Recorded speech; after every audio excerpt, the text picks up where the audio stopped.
What's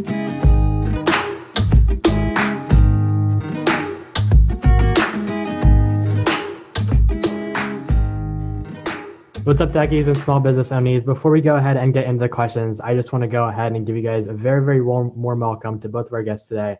So Tim and Piper, you guys want to go ahead and introduce yourselves just so our guests understand a bit more about who they're listening to today.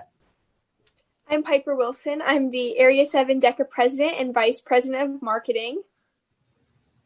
And I am Tim Marlowe, founder and owner of Smart Advertisement and BD Local Podcast Network, Media and Broadcasting Company here in Tacoma, Washington. Perfect. And Tim and Piper, you guys just want to go ahead and talk a bit more about your experience with marketing before we go ahead and dive into some of the questions here. All right. So I have participated in DECA for the last 3 years. My first year in DECA, I took part in the business startup plan, which wasn't really heavy in marketing, but I did get a little bit of a taste for what it would look like for a small business to work on marketing and try to push themselves out there to the public. And then my second year in DECA, I hosted a charity event, a 5K for cystic fibrosis. And that was largely a part of marketing because I had to get my event out there to the public and I had to work with small businesses to make it a two-way project. You know, they needed help marketing their businesses and we could help with that. And now as I'm serving as your Area 7 DECA president, I'm the VP of marketing, which means I'm in charge of the marketing for Washington DECA. And then we recently had the Innovate 2020 conference, and I was in charge of marketing for that. So that's my experience with marketing. Wow, I don't know if I can even follow up on that one. She's been doing marketing for almost just as long as I have. So we all have been marketing all of our lives. So just understand marketing is just the brand that you wear on a daily basis. And, you know, my experience with marketing myself, I started in network marketing about 5-6 years ago and just learned the power of building networks and relationships. No matter what you were really selling, it seemed like it always boiled down to, you know, can we come down to a one-on-one conversation and make a transaction happen? So then we shifted into the company that we opened and ran and continued to still run from 2017, and that's Smart Advertisement. And that is a company that we help build local businesses in a way where they're not only being seen digitally, but also through our live events, apps, and podcasting network. So we've learned a lot in the last handful of years, but overall marketing to us and what we've been able to see and experience is that it's a one-of-a-kind thing. And I wouldn't want to be doing anything else in the world. I love it. Yeah, definitely a lot of insight from both of you guys as we head in today. So I just want to preface with a question just surrounding the overall mindset, right? So when we talk about marketing and specifically about, you know, customer orientation and getting things out, whether it be content or specific products out to the customer, what type of mindset does marketing require as a whole? I think marketing requires that mindset of creativity and just kind of being receptive to what your audience is going to be receptive to. So having that flexibility, being able to adjust your mindset, you know, you can go into something thinking, my audience is really going to like this. They're really going to enjoy this. This is going to bring people in. People are going to register for the race if they see this advertisement or if they see this video.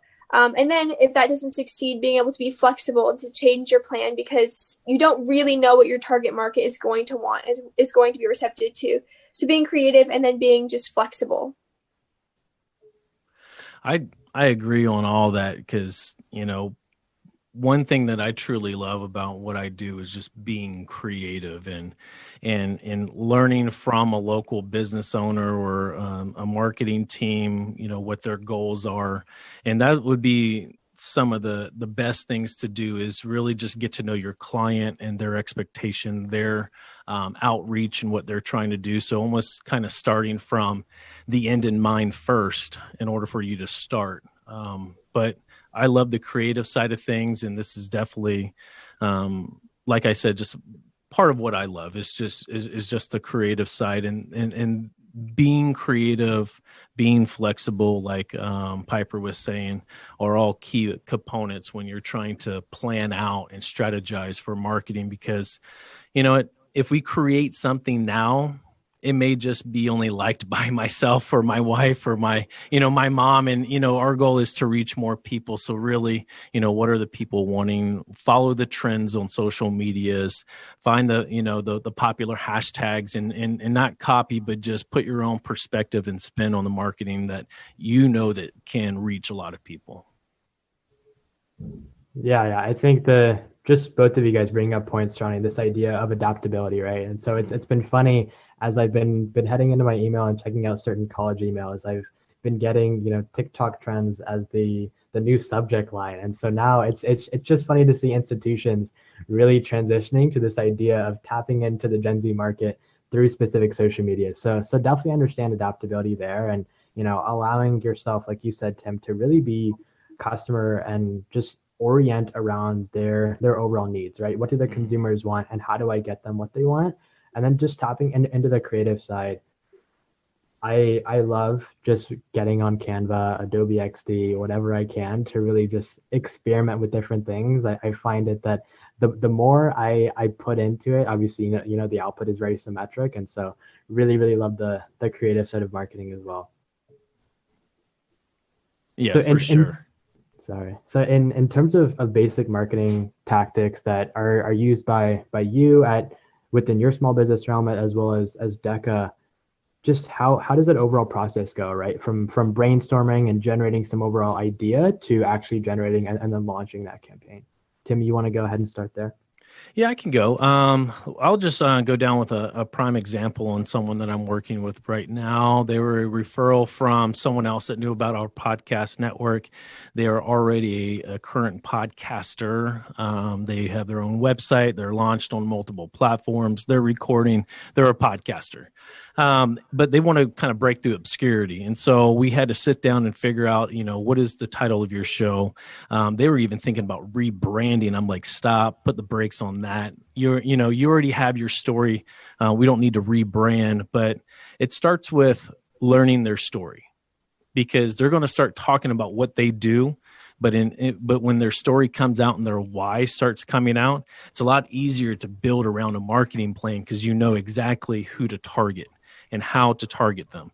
And I say that because their ultimate goal isn't only to grow their listener base, but to eventually use sponsorship money to pay themselves so they can move themselves away from their employment jobs.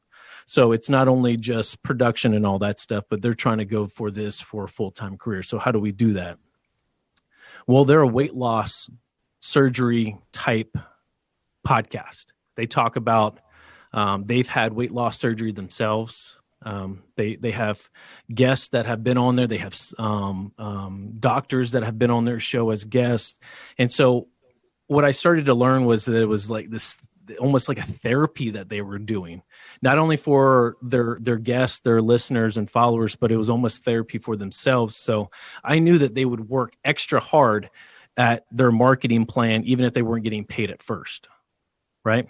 And so I just built this plan, and it's a 4-month plan, and we learned how to skyrocket the content. So that's one thing. We want to overload all social media networks with as much content as possible. Why? Because it's free platforms. We want to be able to have brand recognition, and that's one way to kind of put up a bunch of billboards. So that was one thing that we were doing. We were making sure that they were all of their audio platforms on Spotify and Apple Podcasts and all these podcast platforms. They were on that because there's a way to reach out to the podcast community outside of social media. And you need some of these platforms like Spodcasts and, just these different platforms. So we were tidying up their podcast on that. And then the next part was to be a guest. So I think it is very, very crucial not only to host a podcast, but to market yourself as an influencer so your podcast now has valor. So my next part was you need to go on a podcast tour. And not only do your own show on a regular basis, but you need to get in front of doctors and mentors and people that are already doing podcasts that are health related and all of that align with you. Now you blend the networks quicker than even Google could, because Spotify is not going to give you that access. iTunes isn't going to give you that access, but when you blend them together, you can. And this is pretty much a 4-month plan that we're going to be able to step and repeat and continue until they get to their desired location, because it's going to be the relationships that we bring in that are going to offset the cost for their sponsors. So that's pretty much the marketing plan we put out. Not to give everyone secrets, but it's a pretty solid plan. I think for Washington DECA specifically, a lot of our marketing comes from this initial need. So a great example of that is at the beginning of this year, we needed to introduce our 2020-2021 Team Innovate, so our state officer team, and we couldn't do it the way we normally did. And at this specific time, we were trying to figure out how we could increase engagement on our social media platform through the quarantine and shutdowns. We just had our ICDC canceled, and we were trying to figure out how we could keep membership up, because that was our big concern. And we were marketing DECA at that time, trying to keep membership up. And so we had this need of, we needed to keep people engaged with the social media because that was our main way of keeping people engaged with DECA. And so we put all our heads together and really tried to come up with some ideas of how we could, show off the team, show off what we were doing. So I think for DECA, all of our ideas, the plan for a marketing campaign comes from a need. And so oftentimes we are looking at trends, because we're marketing to high school students, to DECA members. So we're looking for trends. And lately that's been off TikTok or Instagram or just social media platforms, because that's what's trending. And so as we watch for trends, we find ways to do this. And over the last couple of months, we've seen lots of different trends on social media, and that's been really helpful. So for DECA in particular, we look for those trends, and then we figure out where it'll fit best, because we are marketing on different platforms to different people. On Instagram, we're marketing to our members, and on Facebook, we're marketing to our advisors and our parents even. So just kind of figuring out what will work best and where it will fit best is kind of what we've been doing over the last couple of months. It's what I've been doing with my own marketing for the 5K, as well as we're marketing for a virtual race, which is completely different than anything I've ever seen before. In my years of watching my parents run marathons and watching the marketing for that, it's completely different. And so finding ways to do a campaign of, okay, we're going to feature a small business from our community every day this week, and then they'll sponsor us and we'll promote them. And that campaign has been really successful, because we've gotten a lot of engagement from them, from their customers, and who's engaged with them, and then who's now engaged with us and who's registered for our race because they want to support, the local bakery or the antique shop that everyone loves in my town. And so kind of those campaigns have come from that need of, well, these people have sponsored us, so now we have to sponsor them in a sense. So let's get them out there and let's push their materials. So I think for DECA projects like the 5K, it all comes from a need. And then what will you do to fill that need, to make sure that happens, to meet that criteria?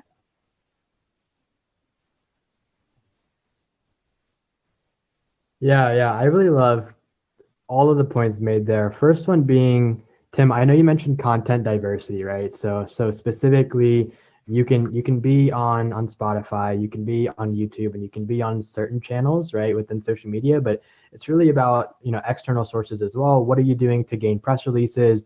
What are you doing to really just put your product within the eyes of everyone, right? Because if it's segmented just specifically towards Instagram or just specifically towards Snapchat, then you're only getting about 1/8 or even 1/16 of the market to see the overall viable product, right? So how do you put it in front of multiple people's eyes? That way they can understand specifically what you do. And then the second thing you talked about was relationship building, right? And so this goes back to CRM, right? And just giving customers exactly what they want, but then also building a relationship with them. And Piper, I know you mentioned the 5K, which it's amazing.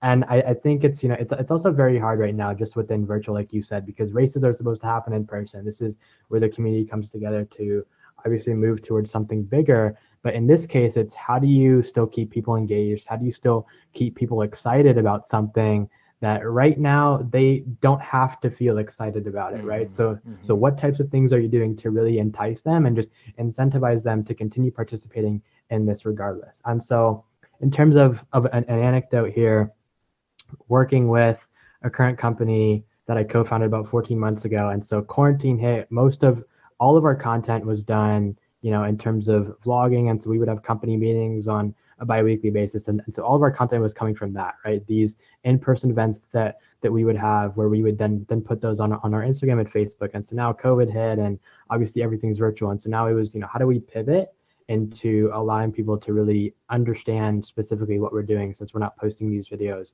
on a weekly basis. And so it was a lot of brainstorming again. And then it was, how do we break down each month into one central theme and then put out 9 to 10 posts that fit with each one. So I think it's really just about, narrowing everything down, understanding the overall plan, not only from a yearly standpoint and what you want to promote within a year, but then also breaking that down in terms of months, right? Just to really understand specifically what you're going to give. So just heading into my next question, just how do you stay away from ideas that, might make your customers a bit weary about overall content that you're posting, or just how do you really ensure that they understand everything?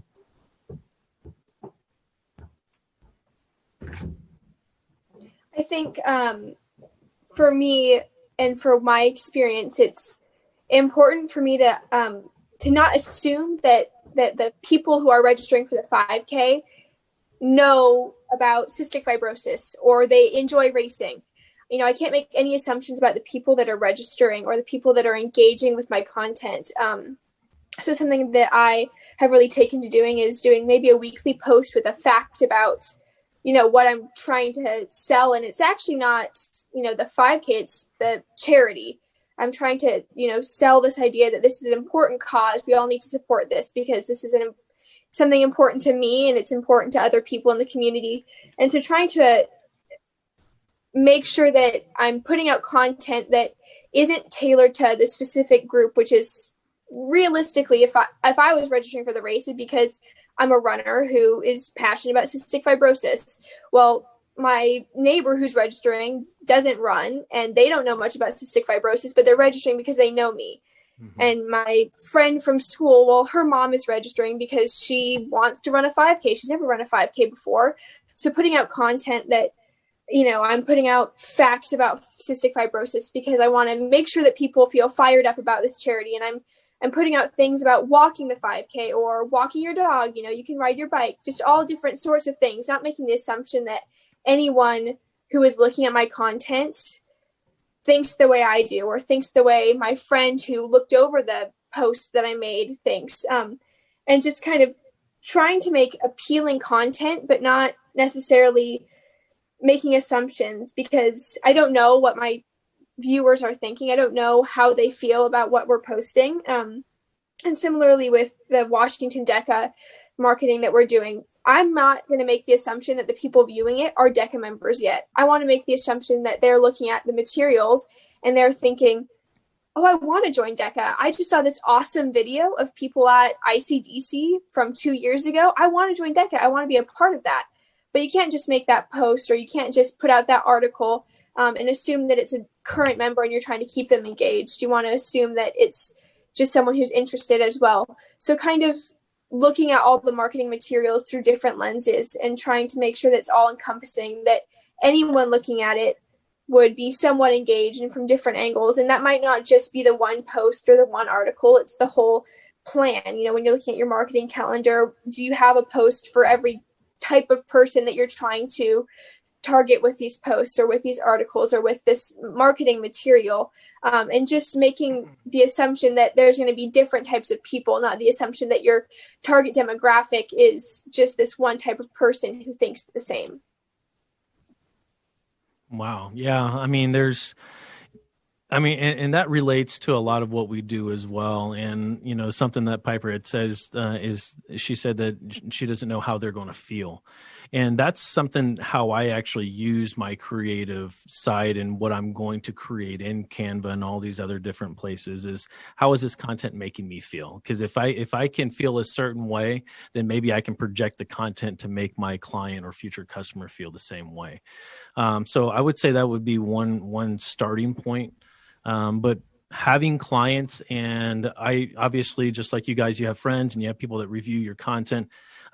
They have good feedback. And so, when the client's like, I like this, but I wish it looked like this, then you go back to the drawing board and you do it. I create way more content that is ever needed or paid for by the client. And it's only because I don't know what's going to stick on the wall. I mean, I may have to do the same post that's like $2 off pies Mondays and Tuesdays, but 4 different ways, because like Piper said, you need to tailor it to different people. You know, you might have someone that enjoys a scenic background versus a pizza background. Just because you're talking about pizza doesn't mean that they're going to relate to it. They like the fishing boat in the background. So they're just going to click on it and enjoy it just because that's who they are.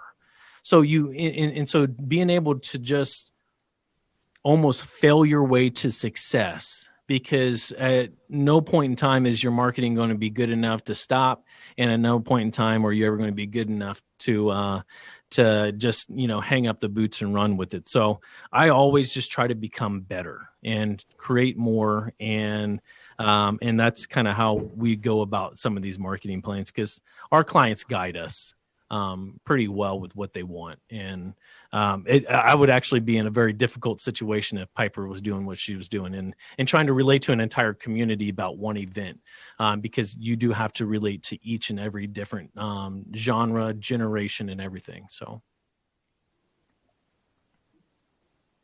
Yeah, I think just going and just pivoting off of what you said first, Tim, this idea of remaining authentic, right? When all of your content is posted. So how you feel should be, you know, in a similar feeling to how your customer base is going to feel, or how all of the viewers are going to feel when they see something. I know going through and watching certain DECA videos sophomore year, like Piper attested to, really got me fired up about competing, and it allowed me to really understand, okay, this is what it's going to look like if I end up on stage, or if I'm, you know, at Maidenbauer Center in Bellevue competing. And so this idea of allowing the customer to picture themselves within whatever instance you're specifically marketing, I think is something that's so valuable, right? And then I brought this up in the last podcast episode, but I think the biggest hack to marketing is understanding the law of diminishing return, right? So something might be very, very positive and very, very amazing at the beginning, but then as time goes on, the return continues to diminish, right? And so people stop engaging,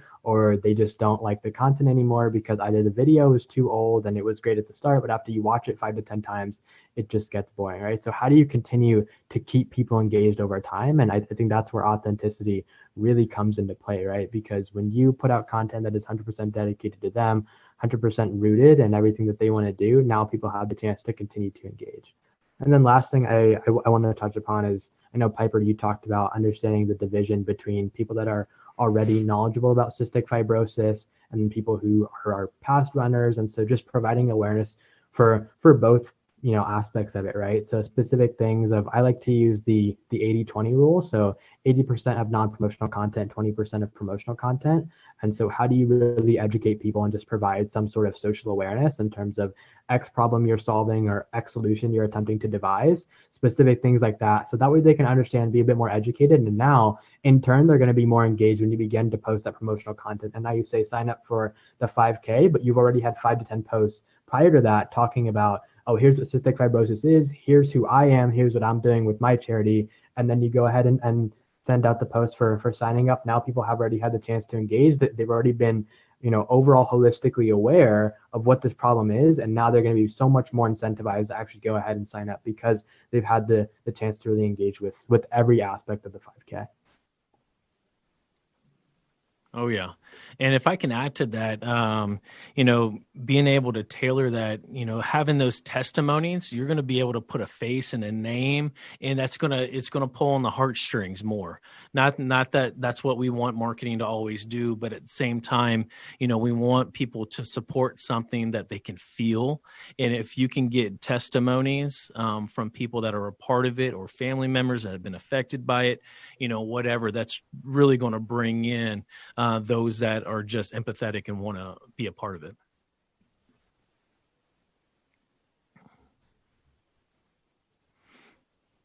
Perfect. So my next question just goes into the division between creativity and feasibility, and which one do you guys think is more important in marketing? And then specifically, just a tailored question to you, Piper. Do DECA judges prefer to see more creative or more feasible campaigns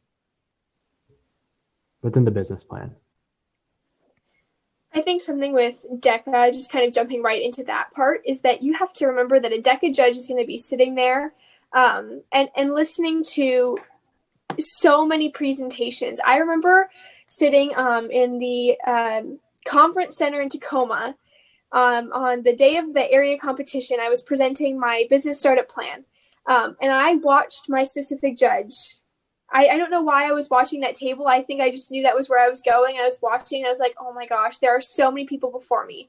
Giant poster boards. Some people had like their flip books. Some people had their iPads. And I was thinking, well, what's going to set me apart? Like, what's going to be the thing that sets me apart from everyone else? And so, well, feasibility is extremely important in DECA specifically. If you can go into a presentation, whether it's your role play, whether it's your business startup plan, whether it's your community giving project, if you can have a creative idea and know in your head how you're going to execute it, how it's going to become feasible, that's going to set you apart so much more.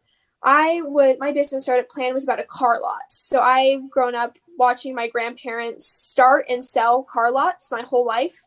So it's kind of what I knew. It was extremely feasible, but I put my own spin on it and I tried to make it exciting and fun. And so I presented that to my judge and I had my exciting way of presenting it, and it was creative and it was fun.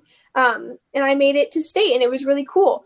But then I went back the next year and I was presenting this community giving project, which was just a lot more creative. I think I was able to really put my own spin on that. And I think that's what sets it apart, is when you go in and you have a project that has your own flair, because a judge is going to sit there and they're going to listen to, maybe 10 presentations before you. Maybe you're the first one.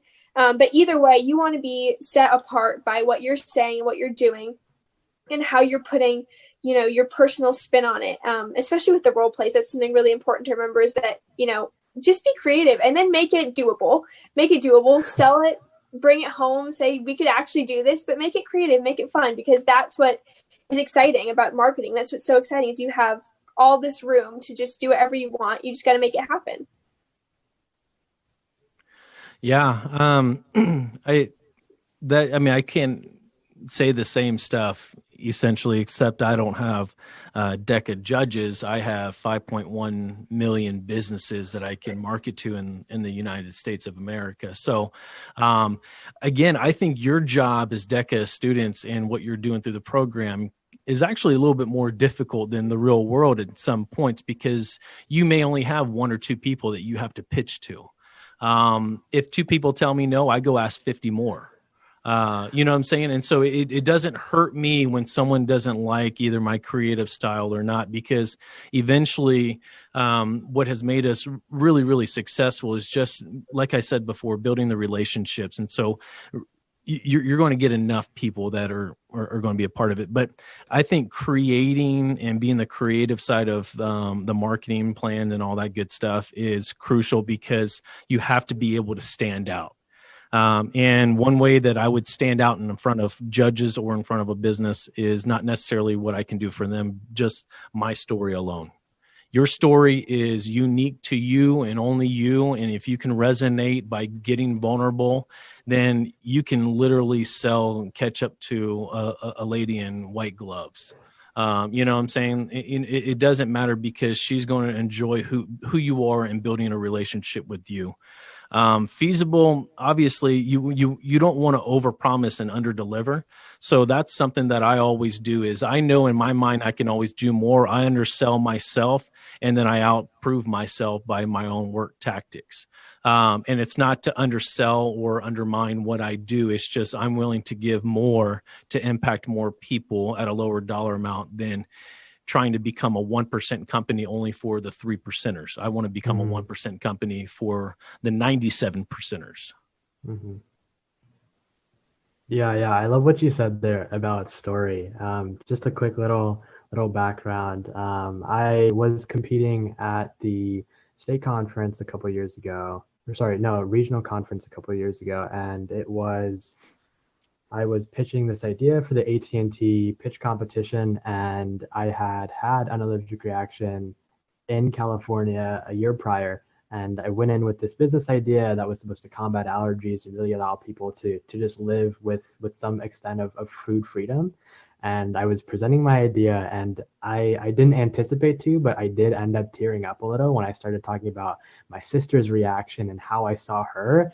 And I wasn't expecting to get emotional within the process, but ended up winning first place. And I think the biggest differentiating factor was the fact that there was something bigger connected to it, right? Yeah, there was this evident problem, but the fact that I had experienced this a couple of times, the fact that I took the time to really notice how my family was feeling, during the entire situation, it was like, okay, this is going to up level you so much more because now you have something to connect with the audience on more of an ethos level. So I definitely love the idea of tying in a story to the overall presentation.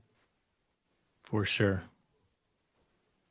So my next question is surrounding high risk marketing strategies. And so I just want to preface this question with an anecdote from my standpoint in terms of a high risk marketing strategy, and then obviously getting your guys's outlook on that as well. So I'm currently working with an MIT startup called PathCheck, and it's really surrounded the pandemic. What can we do to implore this contact tracing strategy within all communities within the United States, and then scale to the world, right? And so obviously this is very, very tough because data and privacy and overall government sharing in terms of just that overall data collection has been very, very tough. And so it's how do we really entice people to get onto this app, right? I think the overall rate is for every 200 downloads, we can save about 1,000 lives, something on those lines. So it's really, really impactful, but there's just so much overall discourse in terms of, if the government's going to be able to have my data, if I do get diagnosed, then everybody knows. And so how do we introduce anonymity into it? And so all of these different things, when we go to market and post it on our social media, it's very, very hard to get people to download the app. So any advice there in terms of high risk marketing strategies, how to execute on those so you can actually gain users in sort of a controversial situation? Do you want me to start? Yeah. Yes, okay. Well, being in the actual marketing field and trying to adapt with the seasons, and that's something that Piper had brought up is trends. We kind of look at it as seasons. You can prepare for seasons like election seasons, and so we created an entire video viral type of podcasting for politicians so they can actually record themselves. So instead of knocking on your door, it's called virtual door knocking campaigning in 2020. It got a lot of attraction. We helped a lot of candidates. We've helped, I think the total amount of votes that we helped out between 5 different candidates was well over 50, 60,000 votes that we helped between 3 or 4 different candidates. And I say that's part of the high risk because we had, as a company, we want to give everybody a voice. And so it doesn't matter what side of the playing field you are on, if it's politics or any of these high risk, high marketing stances where you kind of have to choose. We chose to be the platform allowing all people to have a voice. And if we have one person that comes in and says it a certain way, well, we would love to hear the other side. But when you market that to people that you're not seeing face to face, it can get ugly. You got people that are like power keyboard haters, but when we get in front of people face to face, they're really humans, and we can have great dialogue. But marketing, you have to be very careful when you start hitting these high risk marketing cases. And honestly, you're not going to win them all. And you're going to have to understand that whatever point you're trying to discuss or trying to highlight or market, you just have to understand that there's going to be a slew of people that just don't like it, don't agree with it, and just won't go with it. So that's kind of what I got with that. I honestly don't have a ton of experience with the high risk marketing strategies, but I do know that for the 5K, we started marketing, asking people to not only register, but first businesses to donate to the foundation to help us put on this 5K at kind of the beginning of the pandemic and the shutdown. And so kind of tiptoeing around that, understanding that the economy was essentially shut down. These businesses are shut down.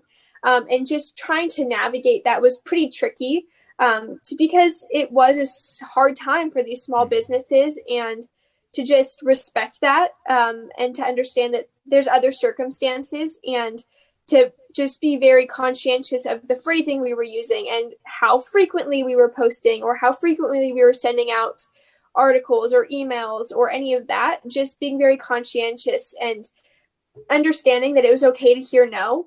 The year prior, we had received a lot of really positive feedback because it's a very moving story. You know, people like to hear that they're helping kids with cystic fibrosis, and I can tell my story about how it relates to my life. And it was just different, but understanding that it's okay to hear no. They're not upset with me or with the 5K or with DECA for us asking, but also understanding that we need to be respectful and just be aware of the language we're using and that it is a tricky time. So I think just being conscientious and being receptive to hearing different things and getting different feedback, because it is just an unprecedented time and we weren't really prepared for that. And how could we be prepared for that? Mm-hmm.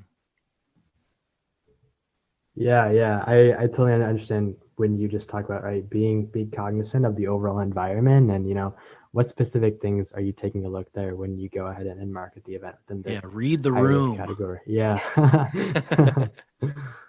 So I want to get into a couple questions here specific to marketing. So I'll just kick it off with social media marketing. How do you start out with that? What social platforms are right for the business? Piper, why don't we go ahead and start with you for this one? I think social media marketing, especially over the last years, I've stepped into this role of really undertaking the Washington DECA marketing along with the cystic fibrosis 5K.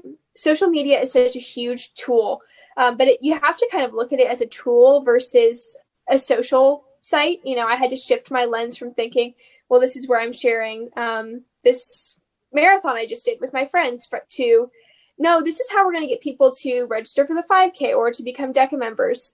And so I think social media is a huge tool, but there is overdoing it. You can overdo social media, especially with high school students. And I think that over the last year, I've really realized that you have to have a purpose for all your posts. I'm really lucky to have been able to kind of watch the marketing team with the DECA staff and watch how they do it. And we, at the beginning of my term, we laid out the entire year, the entire school year, and we looked at all the posts we were going to do and how it is a puzzle, essentially. You know, you can't post too much. You can't overdo it. We don't post things that have no meaning. When we post something on the Instagram page, things that I might have once ignored, I'm looking at now and thinking, well, that's not just a Canva post that they filled in and threw on there because they needed a post for Thursday. You know, they had a meaning for that. Whether it's promoting the sponsors, the people that are making these conferences happen, or if it's introducing the DECA, the Team Innovate, or if it's showing that we have a conference coming up. There's a meaning for all the posts. And so I think that social media marketing it's a lot about understanding what people are going to look at. What are they actually going to care about? And I think looking at the number of views you have or the number of likes you get or who's looking at your posts, especially on Instagram, because that's where we are seeing the majority of high school students being engaged. We put out videos for Innovate 2020 promoting that, and they were really awesome. They had highlight reels from old conferences, so immediately that's going to get more engagement because that is showing in-person things. It's showing events that people miss, that students miss, because that was in person. That's nostalgia. That's a really great tactic for getting engagement.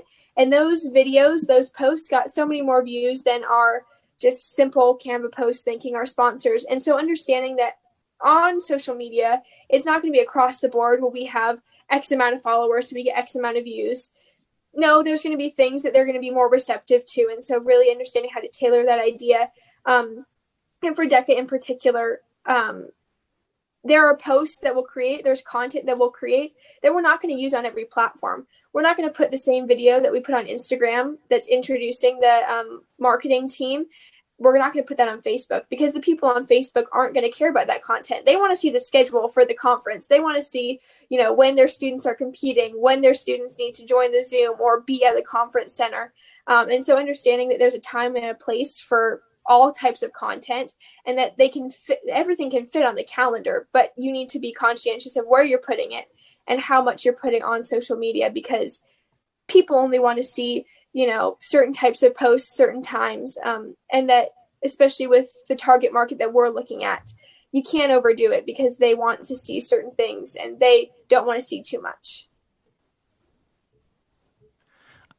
I think all that's great advice. And I'm sure that's worked out for you. And, but in our world as small business owners, I don't have time to only tailor content to the majority. A lot of what we've seen, and just to backstory it, I was launching our Facebook page for the first time, about 3 years ago. And I had a good friend say, well, you don't have enough content to launch it. I'm like, I don't care. I need to launch it. The content will come, the followers will come.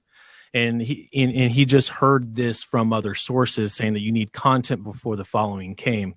Well, 3 years later, we've reached over 2 million people. I post daily. And it may work because you guys are looking for the students in one platform and another type of engagement on another platform. I'm looking for engagements across the board. I don't care where they come from. And so we'll put out tons and tons of content. And when you actually see one that sticks, it resonates with the community, you're seeing engagements, comments, likes, and shares, then you boost that. You boost that one because that's organically going to reach more people with a paid boost. And that's kind of how I've seen social media work. I love it and I hate it because we have freedom of speech as a U.S. citizen, but when you go on these platforms, it's limited. So I say to the bottom part of my heart, social media is only a tool. It should not be the all end all.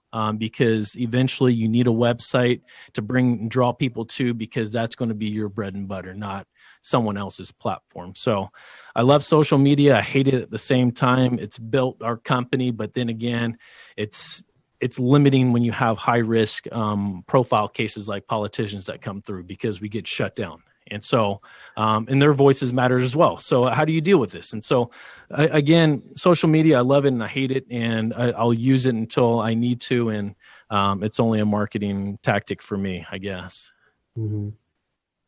Yeah, I think just pulling from what both of you guys said, intentional thinking is the biggest thing that I've really had to take a look at whenever I'm executing a campaign, right? So obviously being cognizant of who's taking a look at it, what times are best to post, what content where, but then really just understanding that everything I post needs to provide value to the viewer, right? I'm not just going to post some random photo or put some random campaign into place without it providing value to said consumer, said customer, right? So how do I do that? And then in terms of social media, I really love what you said, Tim, just about loving it and hating it, because I think you attested to this a bit earlier, but it's the biggest free tool that's out there, right? It really can grow the brand organically. But I think a lot of people get really honed in on this idea of social media, and now that becomes the primary form of marketing, when what you're really trying to do, both as a small business as well as within your DECA startup plan, is just build a brand. And right, a brand is built around the people, it's built around the website, it's built around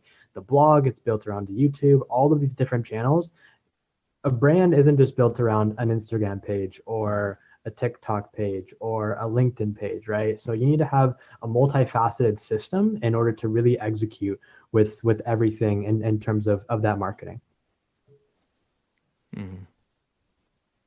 Perfect. And then my next question is just about my favorite form of marketing, which is word of mouth. So can you guys just provide a quick definition for the listeners, as well as give one of your best examples of word of mouth when it's worked for you guys?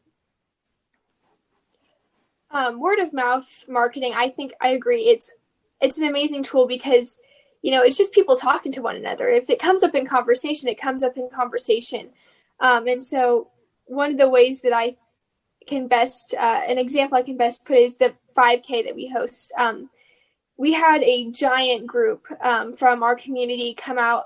It's called the Rock Club, and they're super involved in our community. And I had never met anyone from that. I had never seen them or heard of them. And I asked them, I was like, how did you find out about us? And one of their members goes to the CrossFit gym in our community. And they were like, you should get involved with this because we're sponsoring them. We're going to have a booth there. We're going to have a competition there. And so they made this connection just by having a conversation with someone from their gym. and decided to get 50 people to come and register for the 5K and to walk the 5K. And it was so cool for me to see that it, like you said, it's not the end all be all that they see it on social media or they see a website. They heard about it. They had a conversation face to face. And obviously at this moment in time, it's going to look a little different having those conversations and using word of mouth marketing, but it still can happen, when people are talking to one another about things that they're excited about. And so it kind of comes down to, what's going to come up in conversation? What are people going to be interested in or engaged with? No matter how they find out about it, you want it to come up in conversation for them to tell their friends, their family, about this event, about this product, about this service, and just talking about it, just telling people, you should get involved with this. You should use this. You should take a look at this. And it can be extremely beneficial. Yeah. Word of mouth is really where you want to be. Those pay-per-clicks in social media, that's only going to, I think is that as like your billboard, right? You're 1 through 7 first timers of seeing your product brand or logo, and then that word of mouth is what's going to sell them. And that's something that we tell all of our clients, is that we have to figure out a way and strategize a way where when someone talks about podcasting, they're speaking your name. When they're talking about pizza, they're saying your name. When they're talking about whatever it is that your product or service is, they have got to be speaking your name. And if they're not, then you're missing out on the gold, the primo. And that's the word of mouth. Personally, how I built this company was that in 2017, instead of going to PA school, which was my master's degree for becoming from a certified surgical tech and first assist, I left college and ended up going to Uber in 2017 in January. From then until February of this year, I met over 40,000 people personally through Uber and Lyft, live events, and telling everyone my story one way or the other. If it's a quick business card to being able to take someone for a 30-minute trip to Seattle, whatever it was, they got to hear it. And they got to hear it because they had no choice, because they sat in my car. And so this was the biggest part of my testimony, is the fact that I was literally able to hear and listen thousands to thousands of stories of this community to figure out what was needed most in this community. And it was a platform to be heard. And that was my word of mouth. A platform to be heard. That is a tagline. I think in terms of my personal experience with my podcast, when I released my personal podcast in May, the word of mouth was the biggest factor that I had, right? And so even though we weren't in school walking around campus and I could talk about it, it was, just getting on FaceTime calls with people, scheduling one-on-ones with past mentors I had, with current friends I had, just giving a quick FaceTime call to someone and say, hey, have you listened to it? And then just asking for feedback too. I think that's one thing that I've become a bit more prone to as time has gone on, whether it be a current business or a podcast. It's just, what are your thoughts? Have you taken a listen? And then that way you allow people to really give their advice in terms of what you're doing, right? And so now you make them feel a part of your overall community, right? So how do you bring people in? So now they're not just a listener, now they're not just a consumer, but now they are a part of your specific process, right? So that's when this entire idea of family marketing, or really family entrepreneurship, as I like to classify it, that's where, it really comes into play. Spot on, man. So before I get into my last question, just want to thank you guys so much. Really, really appreciated the time from both Piper and Tim. Amazing insight. It's at the beginning when we were brainstorming how long we wanted the episodes, it was 15-30 minutes, and we've gone on for 50 minutes here. So love the conversation, love the insight. Just really quickly, where can all of the listeners find you in terms of social channels or websites? On Instagram and Twitter, I am at Area 7 DECA.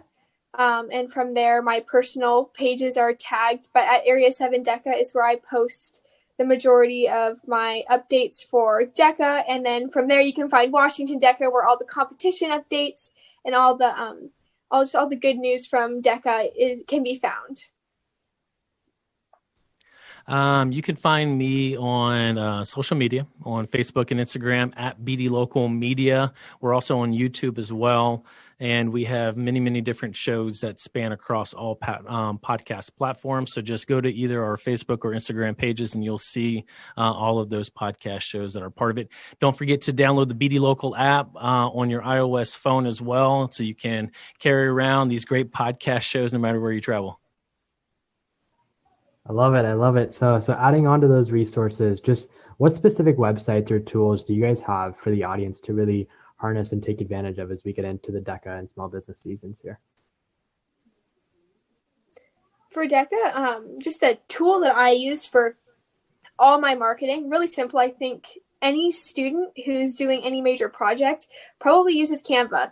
I use Canva for just about everything, for my 20-page papers, for my posts on my personal account. Even as I've gotten farther into my DECA experience, I've realized, why not just enhance all my posts or all my just everything. I print business cards. I printed my campaign materials for my DECA campaign, all from Canva. So I really have learned to lean into those free tools online. That's the primary source I use. And there are plenty other out there, but I love Canva. And then I use social media. I was not really big into social media until I joined DECA and realized that that's where I'm going to find the majority of my peers and the majority of the members is on social media. So really leaning into the trends and what people are doing to reach people with whatever your mission is.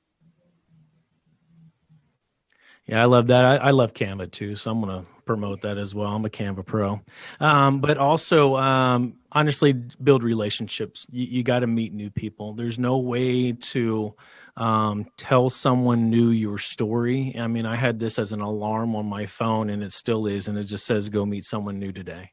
And it can be social media, it can be in person. I understand that we're in a pandemic at this point in time, so be safe, but at the same time, get excited for your story, because you're the only one living it. And if you're not excited for it, then no one else will be. And I think that's what has really resonated, because, I mean, I got so excited for a story that I was able to marry my wife. I mean, to convince someone to marry you, I mean, you have to be really excited about life. And honestly, I have one of the best partners in the world with me. So you got to build relationships, meet new people.